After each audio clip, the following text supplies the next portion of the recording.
በመቅደላ ዘመቻ ወቅት የብሪታንያ ወታደሮች የዘረፏቸው ከአጼ ቴዎድሮስ ጋር ግንኙነት ያላቸው ቅርሶች በካምብሪጅ ዩኒቨርሲቲ በተካሄደ ስነ ስርዓት ላይ ለኢትዮጵያ ተመለሱ።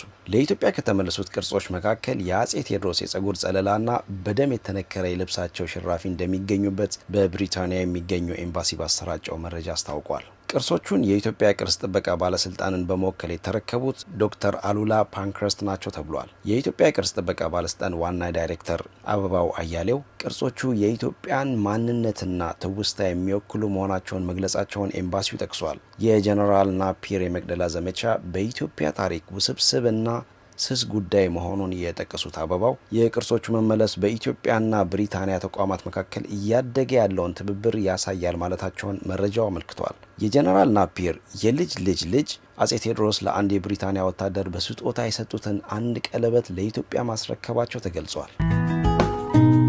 ዶክተር ደብረጽዮን ገብረ ሚካኤል የሞት ቅጣት ለተደቀነባቸው የትግራይ ስደተኞች ምህረት እንዲደረግ ለሳውዲ አረቢያ ጥሪ አቀረቡ። ደብረጽዮን ገብረ ሚካኤል በሳውዲ አረቢያ መንግስት ታስረው የሞት ቅጣት ሊፈጸምባቸው የተቃረቡ በመቶዎች የሚቆጠሩ የትግራይ ተወላጆች ስደተኞች የሳውዲ ባለስልጣናት ምህረት እንዲያደርጉላቸውና በሰላም ወደ ሀገራቸው የሚመለሱበትን ሁኔታ እንዲያመቻቹ ጠየቁ።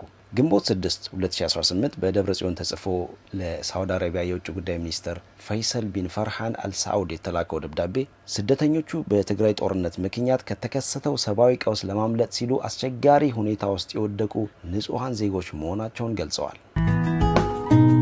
በቤኒሻንጉል ጉሙዝ ክልል በህዝብ ማመላለሻ ተሽከርካሪዎች ላይ በተፈጸመ አሰቃቂ ጥቃት ከ30 በላይ ሰዎች መገደላቸው ተነገረ።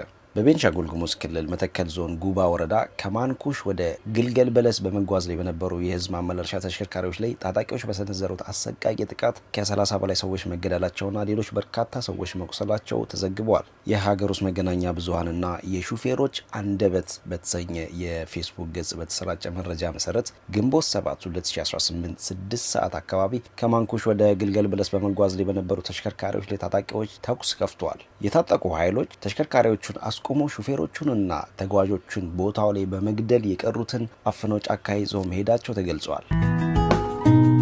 ጠቅላይ ሚኒስትር አብይ አህመድ ከፈረንሳዩ ፕሬዝዳንት ኢማኑኤል ማክሮን ጋር በጋራ ጉዳዮች ላይ ያተኮረ የሁለትዮሽ ውይይት ማድረጋቸውን ገለጹ። ዶክተር አብይ ከፕሬዝዳንት ማክሮን ጋር በሁለቱ ሀገራት መካከል የተደረጉ ቁልፍ ስምምነቶችን ልውውጥ በጋራ እንደመሩ በማህበራዊ ትስስር ገጻቸው ላይ ጠቅሰዋል። ከእነዚህ ስምምነቶች መካከል የታዳሽ የተቀናጀና ዘላቂ ኃይል እንዲሁም የዲጂታላይዜሽን ፕሮግራምን ለመተግበር የሚውል የ54.6 ሚሊዮን ዩሮ የብድር ስምምነትና የ150 ሜጋዋት የጂኦ ተርማል የመንግስትና የግል አጋርነት እንዲስ የማዕቀፍና የፍኖተ ካርታ ልውውጥ እንደሚገኙበት አስታውቋል። ፕሬዚዳንት ማክሮን አዲስ አበባ የገቡት ናይሮቢ ካስተናገደችው በፈረንሳይና አፍሪካ ትብብር ላይ ባተኮረ የአፍሪካ ፎርዋርድ ጉባኤ ላይ ባለፉት 2 ቀናት ከተሳተፉ በኋላ ነው።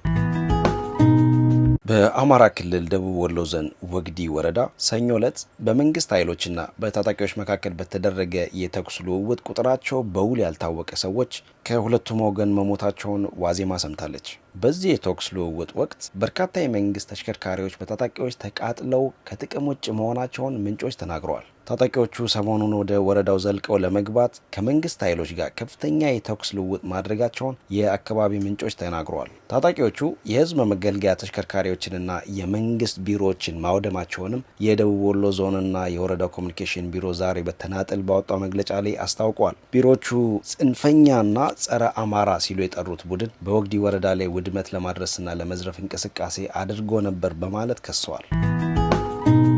አሜሪካ በትግራይ ጦርነት ወቅት በኢትዮጵያ ላይ ጥላው የነበረውን የጦር መሳሪያ እገዳ አነሳች።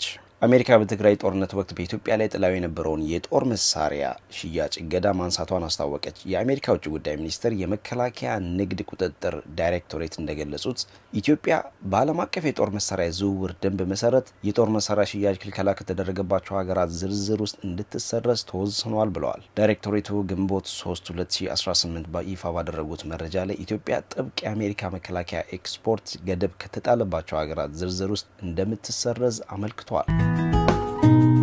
የጣሊያኑ የኮንስትራክሽን ኩባንያ ዊቢልድ ለታላቁ የኢትዮጵያ ህዳሴ ግድብ ግንባታ የሳሞተር የፈጠራ ሽልማት 2026 ተሸላሚ ሆነ። በጣሊያን ቬኖና ፌር በተዘጋጀው የሳሞተር ዓለም አቀፍ የኮንስትራክሽን ማሽነሪዎች ኤግዚቢሽን ላይ የተሰጠው ይህ ሽልማት የኢትዮጵያን የኢነርጂ ገጽታ እየለወጠ ላለው ፕሮጀክቱ ጉልህ የቴክኖሎጂ እውቅና የሚሰጥ ነው ሲል ዊቢልድ አስታውቋል። እንደ ኤሮፓን አቆጣጠር በ1973 የተመሰረተው ይህ ሽልማት በኮንስትራክሽን ኢንጂነሪንግ ዘርፍ በአውሮፓ ውስጥ ረዥም ዕድሜ ካስቆጠሩ የልህቀት እውቅናዎች ሽልማቶች መካከል አንዱ ነው። በዚህ ሽልማት ዳኞች ህዳሴ ግድቡን ከቴክኒካዊ ተግዳሮቶች ከመፍታት ባለፈ በመሰረተ ልማት እንዲሁም በኢንዱስትሪና በኢነርጂ ልማት ላይ እውነተኛ ለውጥ ካመጡ ፕሮጀክቶች ተርታ መድበውታል ሲል ዊቢልድ አስታውቋል። የእስራኤሉ ጠቅላይ ሚኒስትር ቤንያሚን ኔታንያሁ በኢራን ጦርነት ወቅት ከተባበሩት አረብ ኤምሬትስ መሪ ጋር ሚስጥራዊ ስብሰባ ማድረጋቸውን ገለጹ። አቡዳቢ መረጃውን ወዲያው ውድቅ አድርጋለች።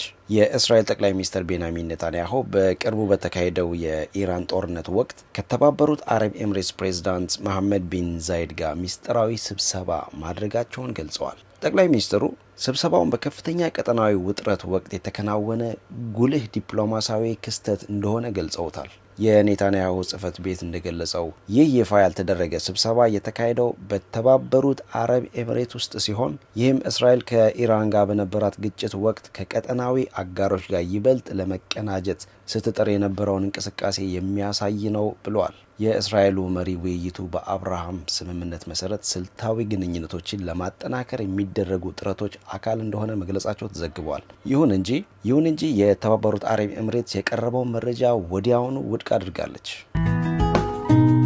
ኢራን የሆርሙዝ ሰርጥ ከባህር ኃይሏ ጋር ለሚተባበሩ የንግድ መርከቦች ክፍት መሆኑን ገለጸች። የኢራን ውጭ ጉዳይ ሚኒስትር አባስ አራግቺ ስልታዊ ጠቀሜታ ያለው የሆርሙዝ ሰርጥ ከኢራን የባህር ኃይል ጋር ትብብር ለሚያደርጉ የንግድ መርከቦች ክፍት መሆኑን ገልጻለች። ሚኒስትሩ ይህንን ያሉት በዚህ ሳምንት በኒው ዴሊ እየተካሄደ ባለው የብሪክስ የውጭ ጉዳይ ሚኒስትሮች ስብሰባ ላይ ነው። የቀጠናው ውጥረት በናረበትና በዓለም አቀፍ ደረጃ ከፍተኛ የነዳጅ ኤክስፖርት በሚተላለፍበት በዚህ ጠባብ የውሃ መስመር ላይ የጸጥታ ስጋት እያየለ ባለበት ወቅት ላይ ነው ይህ የተሰማው። ሮይተርስን ጨምሮ ዋና ዓለም አቀፍ የመገናኛ ብዙሃን ኢራን ሰርጥ በሀገሪቱ የወደብና የባህር ትራንስፖርት ድርጅት የተፈቀደ መተላለፊያ ለንግድ እንቅስቃሴ ክፍት ሆኖ እንዲቀጥል ታደርጋለች ሲሉ ዘግበዋል።